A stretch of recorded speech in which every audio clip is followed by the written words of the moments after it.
Hi, I'm Joseph Caballero, and I'm one of the artists of Made Here Artisan Studio.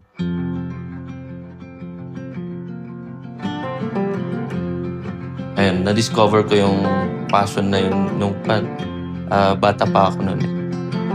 Noon hobby lang siya, pero nung tumatagal parang ayun nga nag-e-enhance and mas na-e-enjoy ko siya. Around 1 ako noon daycare, 5 years old, ganyan.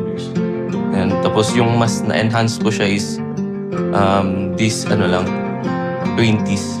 Hilig-hilig lang, drawing lang, pang school, ganyan. Pero nung tumagal, ayun na, parang magandang career to, sabi ko.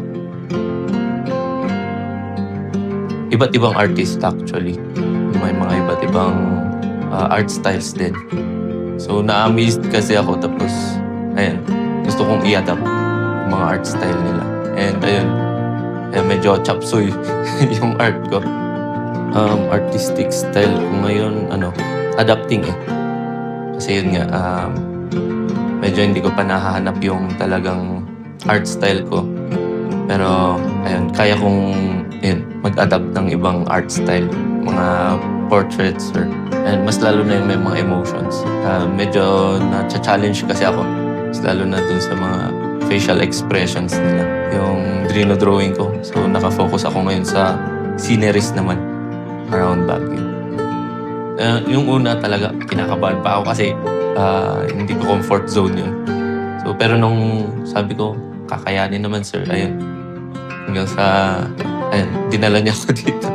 And ayun, may mga t-shirts na din. Actually, yung mga drawing ko is nilagay niya sa t-shirt. So,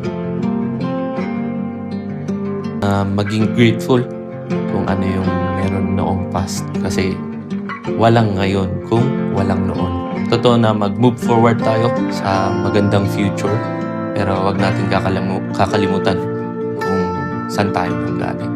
Kung walang bagyo noon, wala ding bagyo ngayon, di ba?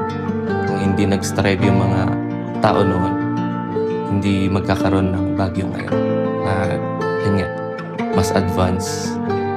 And I believe na in the future, mas advance pa. Take one step at a time. And ayan, wag mong madaliin. Chill ka lang. Relax ka lang. Your crafts matter. And huwag tayong mahiya na i-bring yung unique skills natin, talents natin. No? Your crafts matter.